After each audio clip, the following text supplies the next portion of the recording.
Since the very beginning, games have held secrets. Discovering something rare and special in a game is an elusive, awesome feeling. But not all Easter eggs have explanations, and sometimes developers will intentionally leave things ambiguous to encourage speculation. Today we're here to talk about some of gaming's biggest unsolved mysteries in the modern day. Video games and their development are often needlessly shrouded in secrecy to this day. Why certain design decisions are made, what content is actually in the game, and when a game will release are usually tightly guarded secrets before launch. And sometimes not knowing all the answers makes room for your likely far more impressive imagination, which developers can and do leverage. Speculation is fun, and we want in. Considering all of this, it'll come as no surprise that there are many unsolved mysteries in gaming, and we're here to tell you about the strangest ones of today.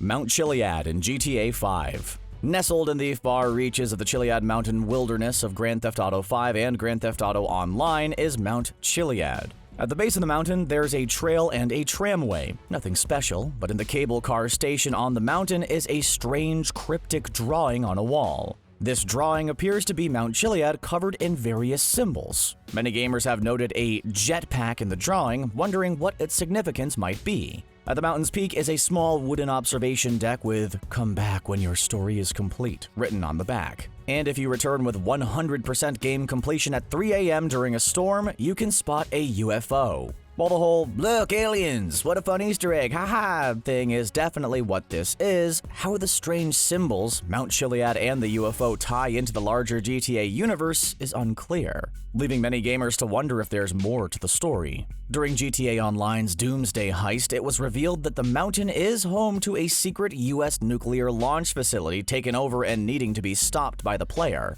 How exactly does this factor into the strange drawings in the cabin and the aliens? That, folks, is the mystery. Dr. Disrespect's ban. It's been a while since major streamer Dr. Disrespect was unceremoniously booted off of Twitch, but why this happened is still unknown. With over 4.4 million followers, Dr. Disrespect just disappeared without an explanation. Rumors even go on to suggest that no other streaming platform like Mixer or YouTube was interested in courting Dr. Disrespect, and especially signing a deal with him. According to one gaming journalist and insider, Rod Breslow, who was one of the first to report Dr. Disrespect's Twitch ban, no streaming company wants anything to do with Dr. Disrespect. Breslow went on to hint he may know more about the situation than he said, but what concerned him was a possible defamation lawsuit. Ultimately, all of this suggests that whatever happened behind closed doors was fairly serious, and for those in the know, it's safer to stay away from Dr. Disrespect. We may not have answers now, but internet personalities have a way of staying in the news, and it's pretty likely eventually someone somewhere will talk about what actually happened with the doctor. And maybe it'll even be him on a stream in the future. Cube World's update. What is now way back in 2011, development began on procedurally generated open-world action RPG Cube World. In 2013, an alpha was released and it blew the community away. It was simple. It was an alpha after all, but the core loop and the progression was there, and it was magic. All that was left to do was build on top of what was a strong core concept and introduce variety and depth into the simple mechanics of the alpha. Of course, this was no simple task, but with such a strong showing in the alpha, gamers were beyond hyped for the next release and eventually the full release. Unfortunately, developer Picroma went essentially dormant and was largely silent until 6 years later in 2019 when the game officially released. That release was a staggering failure, as while the charming art style and environments were there, what had made the alpha so special, the sense of progression and intuitive combat system, was completely changed for the worse. What happened to this game during those 6 years between alpha and launch?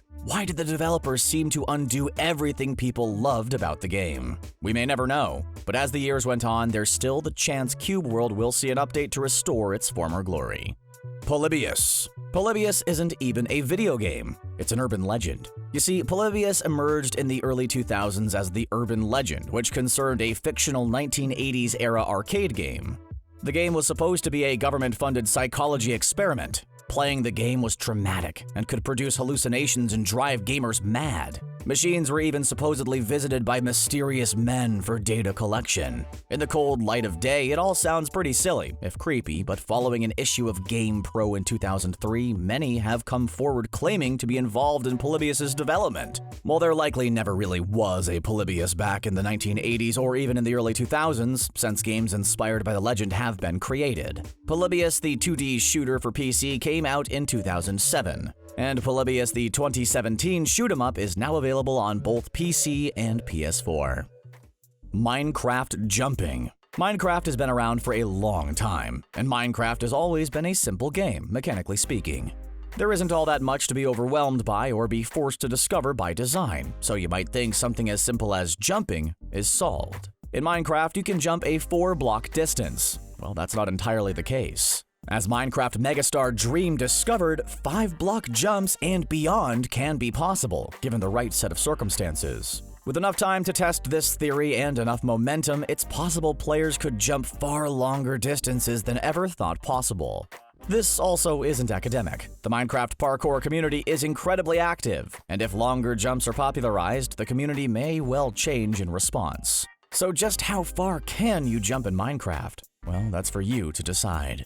Zipper T. Bunny. In the world of Animal Crossing, Zipper T. Bunny is quite the mysterious character. Mr. Zipper constantly tries to deny he's wearing a costume, but the suspicious zipper on the back begs to differ. In Animal Crossing New Leaf, players were told in no uncertain terms that Zipper was in fact wearing a costume. But that doesn't solve the larger mystery. Who's hiding underneath the outfit and why? In Animal Crossing New Horizons, there seems to be even more going on with Zipper. When you walk away from Zipper but manage to keep him on screen, he'll heave a sigh and his upbeat demeanor gives way to exhaustion. Why does Zipper have to work so hard? Who's in the suit? With all the new Animal Crossing fans out there after New Horizons, maybe if we do enough digging, we'll get some more answers. WD Gaster. Who's your favorite Undertale character? Chances are it isn't WD Gaster. Undertale fans may not even know who Gaster is, and that is because he doesn't actually appear in-game, only having possible sprites found in the game files. Gaster was the royal scientist before Alphys, and his followers have a number of explanations as to what happened to him. However, there are a few rooms and unused assets found in the waterfall area of the game that relate to WD Gaster. The evidence for the Doctor, some text, some possible sprites, and a few lines of dialogue here and there suggest that he at one point played a much bigger role in the story but was otherwise cut. Though in the main story of Undertale, at one point the player receives a call from someone whose name starts with a G, and many assume this to mean Gaster. But how exactly WD Gaster fits into the world of Undertale and what role he may have been meant to play is still a mystery.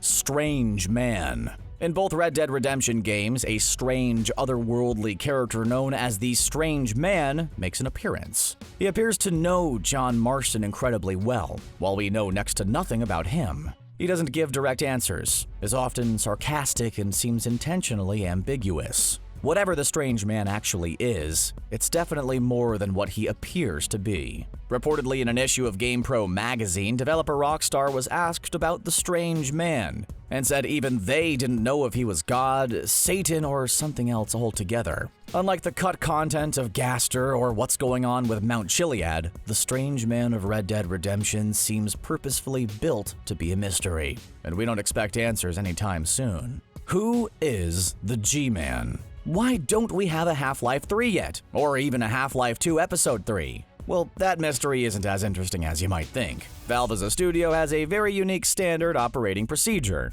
and the developers who stayed on there never managed collectively to get a Half-Life sequel off the ground. Why that is its own story, but much else about Half-Life is still shrouded in mystery, like the G-Man. Who exactly is this suited character, and who does he work for? This remains completely unexplained to this day, but there's definitely more to his story. G-Man's own voice actor has gone on record saying he knows much more about the character than he's been allowed to share, confirming his story isn't purposefully ambiguous simply to leave room for interpretation. And considering Valve's newfound passion for making Half-Life games again, with the studio promising more Half-Life is to come in some form, maybe we will someday learn more about that mysterious G-Man. GTA 4's Ratman.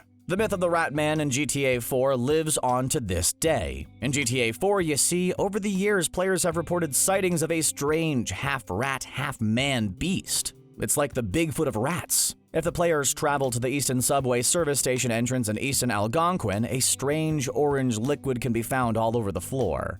This is presumably the blood of the Rat Man. This same substance can be found on a roof of the abandoned hospital in the game. In the DLCs, when players watch TV, a news segment will reference a rat infestation, and if you use a computer and browse Craplist's job section, you'll see a posting for human lab rats. Supposedly, if you travel the subway at night, there's a chance that you will see the Rat Man, only briefly, before he runs off faster than you could ever hope to catch. To this day, no evidence of the Rat Man in the game's files has yet to be found to directly confirm his existence, but it's still possible he's hiding in there somewhere.